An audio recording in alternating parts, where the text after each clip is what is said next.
Ako pala si PFC Adonis Junipes, Infantry, 73rd Infantry, Philippine Army. Naka-assign ngayon sa 73rd IB. Noong 2013, nag-BICO na naman ako. Kami yung isa ako na naging BICO ng ginagawa o binubuo namin na SRDG, yung Sub-Regional Command Centro de Gravidad. Yung area namin dito sa overall FSMR, pero sa kasalukuyan noon, doon kami naka-position sa Mount Musa, doon sa tinatawag namin na Makima, Maasim, Kiamba, Maitum. Isa ako na naging vice platoon leader noon sa aming platoon na binubuo. Ang pangunahing trabaho namin yung sa military na aspeto. Kami yung priority na puwersa na aabante kung may target na ano na sa amin na gawa yung aming intel sa aming hanay. Doon sa Makima, wala pa man kaming target na nakita, pero yung tinatrabaho namin doon, nagseminar ako ng backup pa, yung basic course party, yan yung matataas na antas ng edukasyon namin sa loob. Hanggang yun, mga mahigit 3 buwan yata ako doon na naging kasapi ng SRDG. Yun, merong mga struggle sa sarili, kung kakayanin ko pa yung position ko. Tapos meron ding sabi, o mayroong initial decision na yung CO namin sa FSMR na ilipat na naman ako doon sa Front 71, Front 75 na nakabase sa Davao Occidental. Siyempre sa akin kasi masunuring kadre ako, masaya naman ako na malipat kasi alam ko naman na yung lilipatan ko na sub-region is nandun yung kapatid ko. Tapos hindi naman ako bago doon kasi yun yung unit na iniwanan ko noon.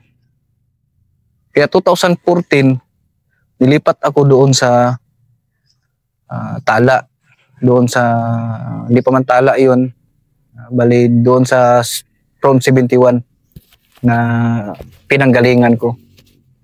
Doon sa pagbalik ko, timing din yun na nag-ano kami ng anniversary namin sa CPP and PNDF.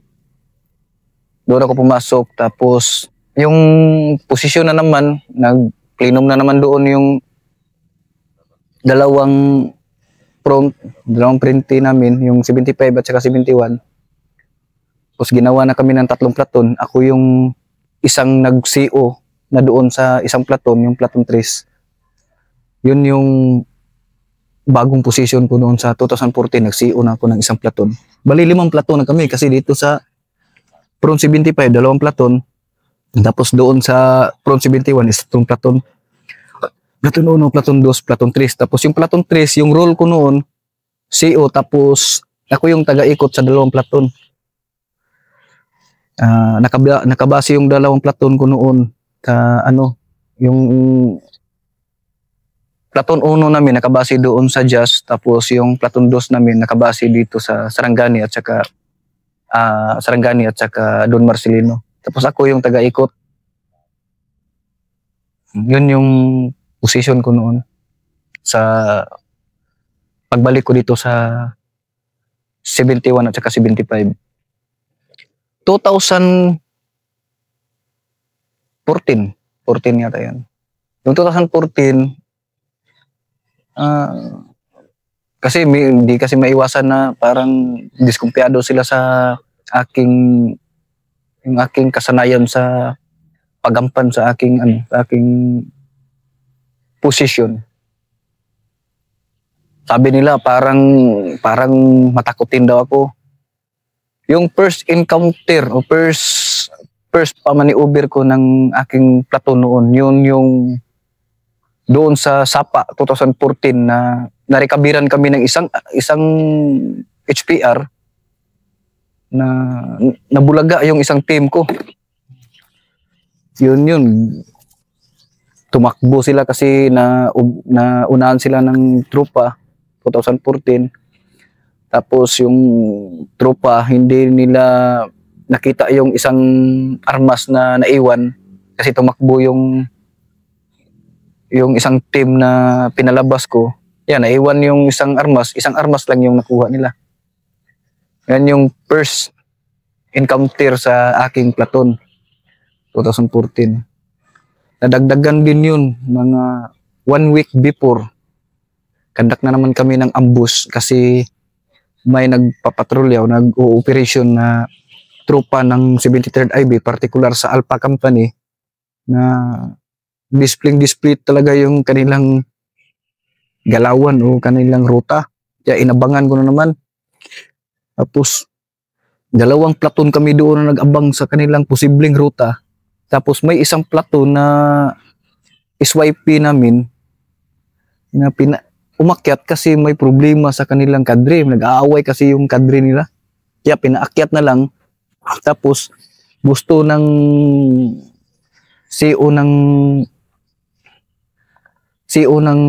Front 71 na dapat i-intact lang sila doon sa amin malapit. Pero ayaw naman sumunod yung CEO nila at saka PO. Doon sila nagposisyon sa baba namin. Tapos yung tropa, papasok na. Akala namin doon sila magdaan sa aming inaabangan na terrain.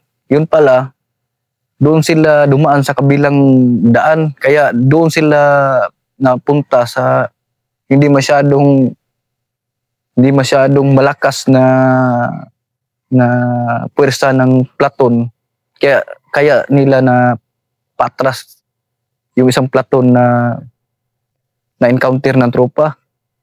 Natamaan yung CO nila. Tapos nang problema kasi hindi nila na-clear ng tropa kung may NPA ba na natamaan o naiwan doon. Nakatago yung NPA na natamaan sa paa. Tapos na-recover namin. Yun yung pangalawang encounter ng 2014. Tapos kwento mo nga yung ano muna, singit ako ha. Kwento mo nga paano ka maglatag ng ambush. Paanong doktrina, paanong tactics nyo? Yung papasok ko yung tropa ng sundalo doon sa area namin. Nagkanda kami ng ambush, nagharang yung 2 platoon. Tapos yung isang platoon pinaakyat ng isang CEO ng Front 71. Kinumplay namin yun para makuha namin yung armas, mapatal namin yung sundalo na papasok sa aming main body. Sa aking platoon, naglalatag kami sa aking platoon lang, yung nilatag ko doon na bomba, 3 kapto, tapos nagawa din ako ng suyak in case kung hindi matamaan lahat ng splinter ng kapto, yung bomba, mayroon pang suyak na makadagdag ng pagbalda sa aming target noon. Naglagay kami ng mga suyak. More or less, mga 300 suyak yata yung Grabe no. Pero SOP nyo na meron talagang anong tawag nyo? Bomba, IED, landmine, ano? Kapto lang man yan, sir. Ano? Sir, bomba lang man yan, sir. Ang tawag nyo? Yes, sir. So SOP nyo yun. Pag mag-ambush, meron talaga yan. Meron talaga yan, sir. Bomba at saka suyak, sir. Ang talagang SOP SOP yun. na talaga yan, sir. Saan nyo nilalagay yung suyak? Sige nga, yung pilot road. Yes, sir. Sample. Yung pilot road, yung bomba, una naming ilalatag yung bomba. Kami dyan, magtansya kami ng 30 meters para hindi kami mabingi sa Bingi. putok ng bomba. 30 meters to 50 meters. First bomba, second bomba niyan, series, nandyan sa mga 15 meters, tatlong bomba, 15 meters din. Tatlo? Bali, 15 meters ang bawat distansya, sir. Sa Pero bawat tatlong sir. bomba talaga yan na Yes, sir. series. Pwede Bakit sir, kahit na 10 bomba pa yan sir, basta puputok lahat yan sir, mas okay yan sir. Pero kasagaran sir, yung mga pangyayari, 3, 2, depende yan sa sa pag muntar ng bomba sir. Kasi meron din kasing salbahis na sir, na mga hayop doon sa bundok sir, yung mga daga, napuputulin na yung mga wire sir. Hindi man namin makita yan sir. Tapos yung mga suyak, last bomba yan sir, dyan lang sa last na bomba sir, dyan namin nilalatag yung mga suyak sir. Yung position sa mga suyak sir, kung saan posibleng mag-drop o mag-concealment ang tropa sir, dyan namin nilalatag yan sir. Kinukumuplahian namin ng dahon ng puno sir. Kung ano yung puno na nandyan, yan din yung dahon na ikukumuplahin namin sir. Bali yung dulo ng suyak sir, lagyan namin ng dahon sir para hindi direct na makita ng sundalo sir na may suyak dyan sir. Paano kayo pumipili ng ambush site? Yung pinipili namin na tirin sa ambush site, yan yung paborable kami sa makasya yung gusto naming ikasya na puwersa sir sa tirin. Tapos yung tirin na pinipili namin para sa pag-aambus ng sundalo noon sir, yun yung tirin na mahirap mag-maneuver yung tropa sir. Yun yung yung hindi makamaneuver. Yes sir, yung hindi maneuver sir, tapos mas paborable sa amin sir yung tirin. Kasi iniisip namin sir noon sir na mas power yung army sir kaysa sa amin sir.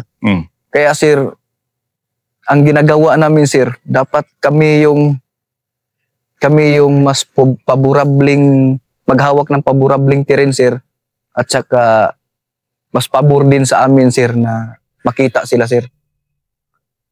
Kasi pag magkanda kami na ambush sir, tapos patas lang yung terrain namin sir sa aming aambusin sir, sigurado kami sir, kami yung mababaldayan sir.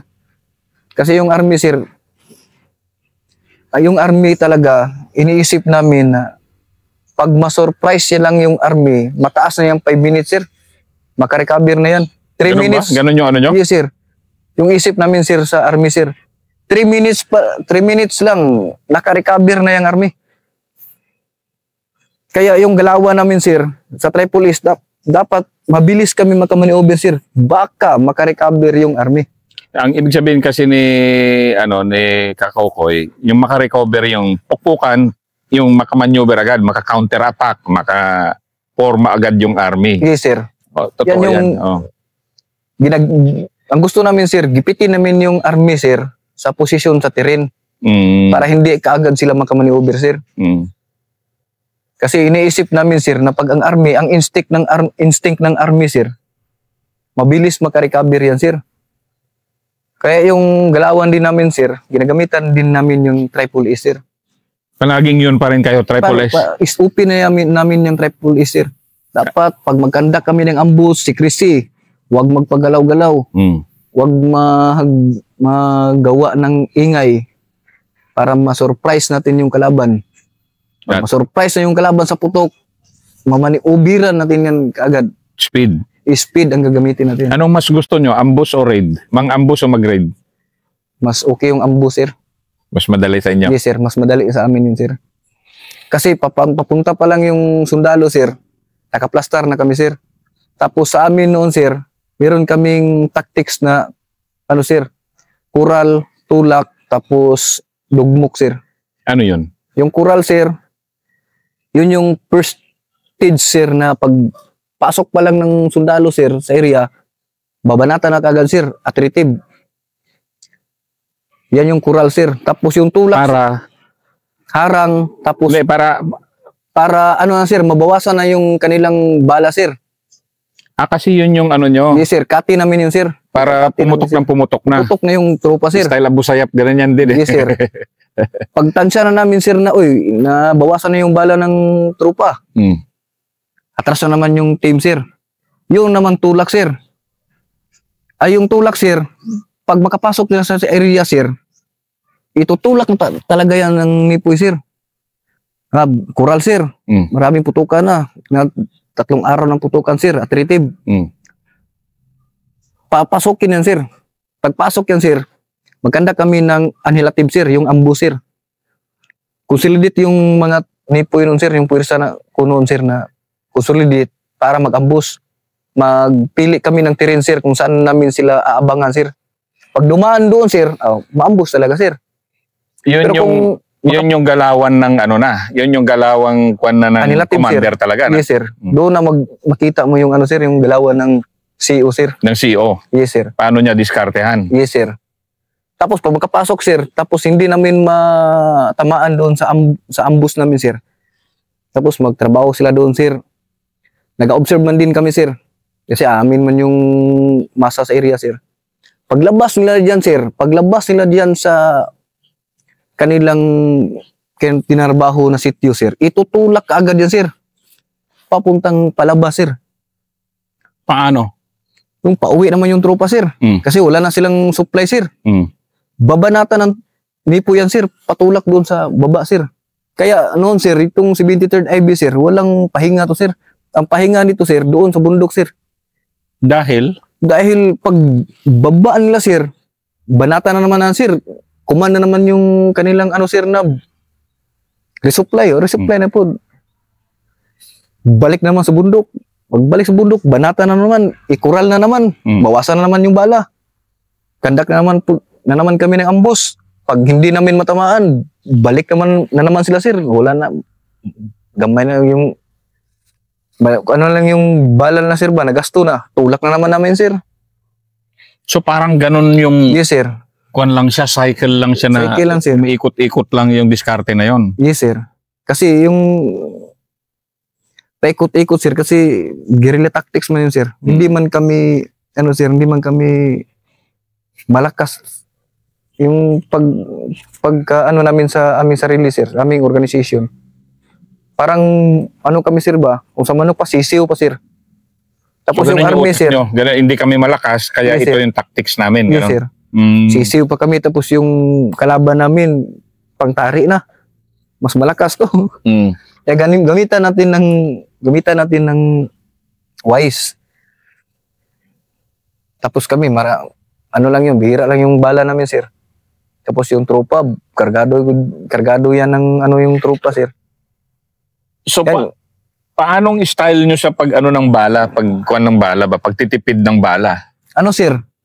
Kung sa attritive, sir, 1 magazine yan, sir. Ako, sir, isa. 1 magazine ni Muha. Isang magazine lang yung ipaputok mo. Sa 5 tayo, sir, 5 magazine lang yung ipaputok. Ah, ganon. Yes, sir. Talagang ano kuwan lang, na. sir. May sit up na ng ipaputok ba? Hindi, ngayon sundalo ka na, alam mo. Dalog, kahit na ilang bala pa yung maubos yan, may replacement man. Doon, sir, wala. Kung meron kaming bala na naman, sir, magbili na naman kami, sir. Tapos pag sniping, sir, 1, 2, pinaka ano na yan, sir, yung 3 bala, sir, na mapuputok mo. Atras na. Atras na, sir. Hanap na naman ng position, sir. Tapos yung sukli ng tropa, sir, na bala, sir, ginantang man yan, sir. Pagtansya na namin, sir, na parang wala na silang bala, maliit na lang yung karga nilang bala, diyan namin atakihin na naman, sir. Guerrilla tactics talaga. Yes, sir. No? Kaya kung, halimbawa, sir, kung papatulan namin sila, sir, sa yagyaga ng bala, sir, mas lugi man kami, sir. Kaya atras, atake lang, sir. Platoon leader ka na nun. Yes, sir. Platoon leader, sir. 2014, sir. Anong hindi mo makalimutan na bakbakan mo ng platoon leader? Meron pa, sir. 2014, sir, yung 2014, parang halos mga ano man yun, sir. Ay, yung sa ano, sir, sa sa boundary ng Sarangani at saka Jose Abad Santos, sir. Hindi ko makalimutan noon, sir, kay merong isang team, sir. Bali ako yung CEO, sir. Tapos ako man yung nag-volunteer, sir, na maghawak ng team, sir. Para mo supervise namin yung trabaho sa area, sir ba. Tapos yung vice platoon leader ko, sir, siya yung nag-acting temporary ng ano, sir, ng platoon, sir. Pinatras ko yung platoon ko, sir. Tapos yung isang platoon din, sir, yung CEO din nila, sir, nag-volunteer po, sir, na maghawak ng team, sir. Tapos yung vice CEO niya, sir, siya yung nag-platoon leader temporary. Bali, dalawang CEO, sir, na nag-volunteer na mag-team leader, sir, para sa gawaing militar, sir. Una yung isang platoon leader, sir. Sila yung nakabangga ng tropa doon sa high ground, sir. Napatay nga yung tropa, sir. Patay. Tapos ako, sir, ako yung sa kabilang terrain, sir. Bali, nagganyan lang kami, sir. Chinapir kami, sir. Ano, no? Nag-chopper man, sir. Ano, sir? Yun lang. Bali, yung oras na yun, sir, mga nasa 11 o 12 o'clock sa umaga, sir. Tapos yung kumuplahe ko nun, sir, yung ano lang, sir, yung dahon ng gabi, sir. Naglakad kami paakyat ng bundok, sir. Yung baril namin, sir, sinipit namin dito sa tagilidan, sir. Tapos yung bag namin, sir, ginawa namin ng paraan, sir, na hindi makahalata yung chopper, sir. Nilagyan namin ng dahon ng ano, sir, ng saging, sir. Para pag tingnan nila, sir, dahon ng saging yung makikita, sir. Malapit lang yung ano, sir, chopper. Kaya nakapunta kami sa high ground, sir. Nanata na namin doon yung chopper, sir. Ako na naman doon sa chopper, sir, yung hindi ko makakalimutan. First time na ko na kalaban yung chopper, sir. At kasi nakita na kayo, siyempre. Hindi, sir. Nakita na kami, sir, pero hindi nila alam, sir, na armado kami, sir, kasi meron kaming dahon ng ano lang, sir, dahon ng saging, sir. Tapos yung baril namin, sir, sinipit lang namin sa gilid namin, sir, ba? Hanggang nakating kami sa bundok, sir, sa taas. O sige, ikwento mo na nga, nasa taas na kayo. Nandun na kami sa taas, sir. Yung isang team, sir, nagbagbagan pa man, sir. Doon sa tropa, sir. Tapos yung tropa, sir, mayroong nadisgrasya ng tropa, sir. Tapos paatras nila, sila, sir. Tapos yung chopper, sir, mag-strike na naman sa kanila, sir. Binagbagan ko na lang doon sa taas, sir. Yung tiyan ng ano, sir, tiyan ng chopper, sir. Matigas pala, sir. Natamaan mo? Yes, sir. Kasi malapit pa noon, sir, yung chopper, sir. First encounter ng chopper ko, sir. Ano, sir, ba? Parang yung Christmas light, yung tiyan ng ano, sir, yung chopper. Tapos nakabantay siguro tong chopper, sir. Umalis na naman, sir. Yan yung 2014 na hindi ko maano, sir. Dahil yung chopper, first time ko na... Ano bang feeling nun? Nakakabado ka rin sa pagganon? Yes, sir. Kasi wala kayong cover. Yes, sir. Kinakabahan ako, sir. Pero hindi man nila kami tinarget, sir. Doon man sa kabila yung tinarget nila, sir. Para ma-distract sila, sir. Binanata namin, sir. Para hindi mapupusan yung isang team ko, sir. Ilaw-ilaw yung ano, sir, ba? Yung tiyan ng chopper, sir. Pero tinamaan nyo nga talaga. Yung tiyan lang, sir. Pero matigas man, sir. Yung ano, sir, ba? Yung iba man yung black hook, sir. Oh. Wala pa yung black hook. Yung isang chopper, sir, ba, na ginagamit. Kasagarang ginagamit sa ano, sir, sa operation dati, sir. Yan yung first encounter ko, sir. Tapos yung sabay ko noon, sir, isang babae lang, sir. Meron akong isang babae, sir. Tapos na tao na sinama ko, sir, yung medic ko, sir. Tapos may apat kami na lalaki. Na ano na? Na sinama ko, sir. Para may medic, sir, kung halimbawa mayroong matamaan sa amin, sir.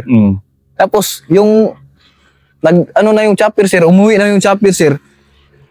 Ang saya ako, sir, kasi naka-encounter kami ng chopper.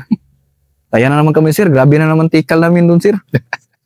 Sige nga, kwento mo nga yung tikal ng NPA din pagtapos na. Sir, ano man tikalan nyo naman? Umatras nga yung chopper, hindi tayo nakikita. Kaya pala nating awayin yung chopper. Pero yung chopper, sir, hindi matablan ng sir, M4, sir. Yung isang anong baril mo ba nun? BBM 203, sir. Yung M4, sir. Hindi pala matamaan, sir. Ay, hindi pala sir, hindi Di yun matablan ng bala, sir ba? Yun, mga daming tikal, sir. Hindi mawala yung tikal namin, sir, pag intact namin sa main body, sir. Sige nga, kwentong tikal naman yung inaway namin yung chopper, sir, ba, na mga ganon. yes, sir. Pero yung hindi pa namin binanatan yung chopper, sir, paakyat pa kami sa tuktok, sir. Grabe na yung kabog ng dibdib ko, sir, kasi patay, ma-50 yung daan karon, impas yung daan ron. Sabi ko, sir, ba, patay tayo dito ngayon, pag mahiringan tayo, pag malaman tayo na armado tayo. Pero pag patong namin sa ano, sir, sa yung tuktok, sir, doon na namin na ano, sir, na nakapagpahinga na kami, sir, yung chopper, sir, ikot ng ikot, sir. Tapos mahalata mo talaga yung, sir, ba, na mayroong baril sa tagiliran ng ano, sir. Dahil Malapit lang man, sir. Tapos ang hirap kaya nun, wala kayong ka-cover-cover. Meron, sir, mayroong malaking kahoy, sir. Puno ng kahoy, sir, yung ano, sir, yung baliti, sir. Meron, doon kami, sir. Tapos kung banatan kami ng 50, sir, o yung 60, sir, iwan mo anong baril, malaki mo yun, sir. Maka ano man kami doon sa kabila, sir. Hindi na kami so paikot-ikot na lang kayo doon sa ano. Ikot-ikot lang, sir. Ano to, kabitikal na mo. Doon nagsimula yung puwersa ko, sir, na labanan yung chopper, sir. Kasi yung chopper noon sa trupa, sir, masyadong malapit lang, sir, ba? Matamaan talaga, maabot ng bala talaga, sir. Yun yung 2014 na hindi ko ano, sir, na hindi ko ano, sir, ba, malilimutan, sir. Masabi mo bang hinog ka na nun? Hindi pa, sir. Pero doon, ano, sir, medyo nag-angat-angat na yung pagkaano ko, sir, ba, sa military, sir. Ano ka na nun? Parang yes, sir, ano na ako, sir, na member na ako ng FOC, sir. ano yun? Ano, sir, Front FOC, Front Operational Command, sir. Member na ako, sir. Front Operational Command. Pero hindi ka pa SRDG nan? Galing na ako ng SRDG, sir. Yung nag-vice CEO ko sa yung pala yung ano mo. yes, sir. Pag lipat ko dito, sir, 2014, nag-CO na ako, sir. Ito na yun, sir. Tapos marami ng mga elemento, sir, na gustong lumipat sa akin, sir, kasi sabi-sabi ng mga ano, sir, ng mga puwersa, sir, na matapang yan. Tapos mayroong mga experience na din, sir. Tapos kinukuha nila yung experience ko doon sa North Cotabato, sir, Mount Alip. Sharing na, sharing. Humble kasi kami doon sa loob, sir. Okay na, experience na. Basta importante, makinig lang kayo. Pag may putukan, makinig lang kayo sa command. Ganyan man yung approach ko noon, sir. Meron tayong CO, meron tayong PO. Pag kayo mag-alala, hindi namin kayo pababayaan, hindi kayo namin tatalikuran panahon sa banatan. Pero yung style mo nun, ganyan ka na nun? Kalmado yes, lang? Kalmado lang, sir. Walang ingay-ingay. Mag-command ako, sir, pag marating man tayo dyan mamaya, sir. Oo. Yan yung 2014, sir. Na ano, sir. Kape muna. Yes, sir.